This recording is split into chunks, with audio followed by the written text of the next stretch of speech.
Сайн байцгаана уу? Өнөөдөр энэ амиа орлолт энэ амиа орлох мэдээллийг энэ хэвлэл мэдээллийн байгууллагаар дэлгэрэнгүй ингэж мэдээлэх нь ямар сөрөг үр дагавартай вэ гэдэг тал дээр төлөвлөгөө ярилцъя гэж шийдсэн байгаа. Тэгэхээр энэ амиа орлолт гэдэг зүйл нь өөрөө сэтгэлийн дархлаатай хэрэг холбогддог вэ гэдэгт. Ер нь амиа орлно гэдэг бодол хүнд насан туршид нь нэгээс 2 удаа зайлшгүй бодогдсон байдаг. Ийм бодол баггүй. Тэгээ энэ бодлыг тавтаад бодоод байх тусам эн чинь өөрийн бодол мэт санагдна. Уйлэгт бодол гэдэг шүү дээ. Уйлэгт бодол мэт ингэж төрж идэг. Тэгэхээр хүн ямар үед ер нь амиа орлоё гэж боддог вэ гэхээр өөрийн ойлгогдох хэрэгцээ хангагдаагүй. Буюу намайг ойлгох хүн энэ ертөнцид байхгүй мэт ганцаардсан мэдрэмж төрөх үед хүн амиа орлоё гэж бодох бодол бол төрдөг. Тэгэхээр энэ бодол бол ингээд ер нь дэлхийд даяар хүн болгоно ядаж нэгээс 2 удаа бодсон гэдэг чинь ойлгомжтой шүү дээ. Хүнд ер нь ядаж нэгээс 2 удаа бодогдсон. Хизээч үхэхгүй гэж бодож байгаагүй л гэдэг. Тэгэхээр энэ бодлыг хэрэгжүүлтлээ удаан явж иж энэ маань үйлдэл болж хувирч байдаг. Тэгэхээр хэрэгжүүлтлээ тэр тухайн хүний сэтгэл зүйд ямар их дарамт байсан болоод тухайн хүн түүнийг төлөвлөх үү тий төлөвлөөд үйлдэх үү гэдэг асуудал гарч ирж байгаа байхгүй.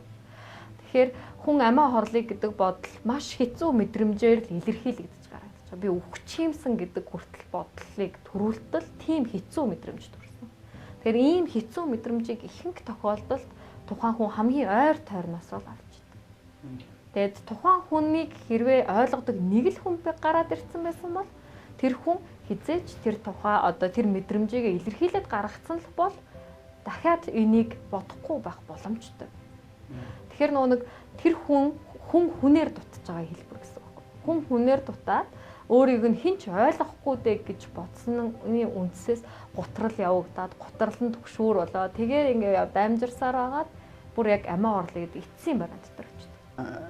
Сүүлийн үед энэ мэдээллийн мэдээллүүд ингээд цахим орчимч гэдэг юм уу тийм ингээд нэлээд юм дэлгэрэнгүй болсон. Тэгэхээр хэвлэл мэдээллийн байгууллага хэрэгслүүдээр эдлийн мэдээлэл бас их тийм миний хувьд хүнзгий дэлгэрэнгүй их мэдээлсэн юм шиг санагддаг л та. Тэгэхээр ерөнхийдөө олон нийтийн мэдээлэл түгээж байгаа хүмүүс маань зарим талаараа энэ нь бол ёс зүйгүй үйлдэл гаргаад байгаа нь бол анзаарэгддэг. Чиний амиа хорлсон хүний цаана хичнээн хүн байгаа. Бүхэл бүтэн гэр бүлийн асуудал явагдчихэдэг тийм. Тэртээ тэргүй нэг хүнийг алдсан байхад тухайн хүүхдийн талаар дахин ч юм уу хүний талаар дахин мэдээллийг гаргаж бүр ингэж ил тодор хэлдэг шүү дээ. Тим насны, тим иргэн, тим асуудлаас болоод гэдэг. Тэгэхээр тэр асуудлыг хүргэсэн хүмүүсүүд мэдээж эргэн тойронд нь байсан хүмүүс байж болох байхгүй тийм. Тэгэхээр нөгөө буруутгал явагдах процессыг дэвргээд өчөж байгаа.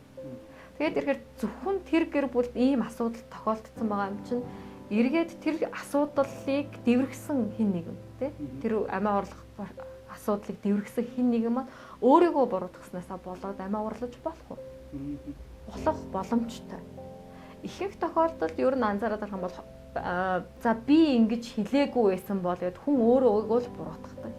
Тэгээд буруутгаад ирэхээр тухайн хүнийг одоо бусад бүх хүмүүс буруутгаж байгаа юм шиг санагдана. Тэрэнд ямар хэн өдөөлт өгч ийн вэ гэхээр хэвлэл мэдээллийнхэн.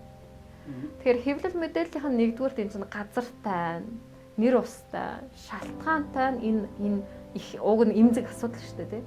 Хүний хувь хүний нууцхгүй цэвэр нууц байтал бид нар ил тод гаргаад ярьцдаг нь өөрөө энэ асуудлыг давтахад дэврэх байдлаар харагддаг. Тэгээ ингээ анзаараад харах юм бол энэ амиа орлолтын цаана бүхэл бүтэн ийм дараа нь ингээ бэлтгэгдэх процессууд явагдчихэдэг байхгүй. Жишээ нь зүгээр л 10 давхар дээр нэг хүүхэд зогссон байна гэдэг мэдээллийг л сошиал орчинд тараах үед яг энэ мэдээллийг авч байгаа хичнээн хүүхэд байгаа. Тэгэхээр зэрэг баг ингээд явж байхаар би ганцаараа биш. Би ганцаараа сурах гаагүй юм байна. Тэгэхээр надтай зүг энэ цаг мөчид хин нэгэн үхэж болох юм байна гэж бодоод хүн ганцаараа үхэхгүй гэж бодох юм бол дахиад нэг өөр хин нэгэн хүүхдийг өдөөж идэг процесс болж байна. Тэгэхээр энийг маш сайн анхааралтай аваач. Ялангуяа энэ мэдээллийг битгий олон нийтэд зарлаач. Тэгээ эн чинь өөрөө нөгөө үйлдэлтэй хийгдэж байгаа процесс харагдаж байгаа учраас ингэж хорлож болох юм байна. Ялангуяа энэ өндөр одоо орон сууц байгаа учраас энээс үсэрчгэд болох юм байна гэдэг хүмүүсүүд одоо юу гэж тохио авчиж байгаа юм. Жишээ нь одоо хаан ч үгүй нэг 10 давхар байшин л гэж яриад байгаа боловч тэрийг бүр тийм хороолол ийм хороолол гэж ярих юм бол тэнцэнээс энэ дээрээс дээшээ гарахад амархан юм байна. Бусад газар нь бол тийм тэр газарт нь бол одоо дээр 10 давхарт нь гарахад амархан чир дакн дээр нь гарахад амархан юм байна гэдэг л ойлголт авчиж байгаа. Тэгэхээр бид альва сошиал орчинд хэвлэл мэдээллийн хэрэгслэр дээр энэ төрлийн мэдээллийг болж өгвөл дэлгэрэнгүй мэдээлэхгүй байх нь зүйтэй юм байна. Нөгөөтэйгөр бид нэр сошиал орчинд яг юу болсныг мэдээгүй ойлгоогүй байж өөрийнхөө өнцгөөс шүүмжилж цаана юу болоод байгааг мэдэхгүйгээр ингэж одоо хувийн үзэл бодлоор ингэж манайхан ч бас их шууд ингэж туушрамтгай хандлага гаргаад идэг. Тэгэхээр тэгж болохгүй байх нэ. За тэгээд танд маш үнцэнтэй бас их хүмүүр дор бүрнээ бодох үнцэнтэй мэдээлэл өгсөнд баярлалаа. За таны цаашдын ажилд амжилт хүсье.